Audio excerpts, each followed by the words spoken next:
ఏం చేశాడు? ఎంత మోసం చేశాడు? డబ్బు తీసుకున్నాడు. డబ్బులు తీసుకున్నారు సార్. ఎంత డబ్బు తీసుకున్నాడు? 3 కోట్ల దాకా తీసుకున్నారు సార్. 3 కోట్ల. అవును సార్. మొత్తం ఎవిడెన్స్ కూడా ఎవిడెన్స్ కూడా ఉన్నాయి సార్ అన్ని. అదేదో అమ్మగారు తీస్తానని చెప్పి తీసి దాన్ని అసలు నీ 3 కోట్ల నుంచి వచ్చినాయి. సబ్బాయి మొత్తం అమ్ముకొని మరి ఇచ్చినాం సార్. ఇల్లు అప్పులు అమ్ముకొని తెచ్చుకొని ఇచ్చినారు మరి ఇచ్చినాం సార్. సార్. ఇల్లు అమ్ముకొని ఫ్లాట్ అమ్ముకొని అన్ని తీసుకున్నారు సార్. ఎమ్మెల్యే సారే 3 కోట్ల అని నోరంతా తెరిచి ఆశ్చర్యపోతున్నాడు కదా.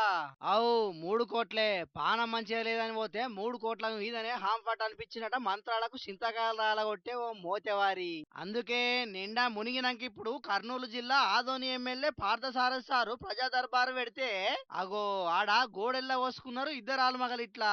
ఇంతకు ఏమైందంటే ఈ ఇంటోళ్ళది తెలంగాణనట. మరిగా ఆదోనిలో ఉన్న దుర్గా సింగ్ అనే మంత్రగాన్ లింకు వీళ్ళకి ఎట్లా తెలిసిందో గాని పానం మంచిగా లేదని వేయిన వీళ్ళ అమాయకత్వం చేయంగా మీ పొలంలో నిధి ఉన్నది, అది బయటికి తీసేదాకా మీకు శని ఉన్నదని బుగులు పుట్టించిండట. ఇక అనుమానం పాత రోగం అంటారు కదా, అప్పటికే పానం మంచిగా లేక ఎవరు ఎత్తిపోసిర్రో ఎవరు దించిపోసిర్రో అని అనుమానంతో ఉన్నారు.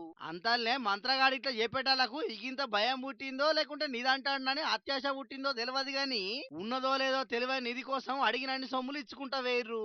ఇక విగ్రహం వాడే పెట్టిండో లేక నిజంగానే భూమిలో ఉన్నదో ఎవరికి తెలుసు. పొలంలోకెళ్ళి విగ్రహం ఒకటైతే తీయరైతే తీసిండు. ఇక భూమిలోకెళ్ళి విగ్రహం వెళ్ళేటాలకు ముట్ట చెప్పినాయి మొత్తం 3.5 కోట్లు దాటినాయి. విగ్రహం అమ్మితే కోట్లు కూలుతాయి అనుకున్నారు గాని కోట్లు కాదు కదా, ఢిల్లీకి పోయి రాను విమాన ఖర్చులు కూడా దండుగైనాయి. అయితే ఇప్పుడు సమస్య ఏందంటే ఆధారాలు అన్ని ఉన్నా న్యాయం కోసం తెలంగాణ పోలీసుల దగ్గరికి కాదు కదా ఎవరి దగ్గరికి పోయినా పట్టించుకుంటలేరట. ఇదే ముచ్చట మీద ఎమ్మెల్యే సార్ ఆరాధితే తప్పు వీళ్ళదే, వీళ్ళే బెదిరిస్తున్నారని ఆటోళ్ళు అంటున్నారు. అందుకే ఆంధ్రాలన్నా న్యాయం జరుగుతుందని ఆదోని పోయి లోకల్ ఎమ్మెల్యేని కలిసిర్రు. ఇప్పటికైతే మళ్ళీ వనక దుర్గా సింగ్ ను పట్టుకొని విచారణ చెయ్యూరని చెప్పిండు ఎమ్మెల్యే సారు. మరి క్షుద్ర పూజల కథల మతలాబేందో చూడాలిగా.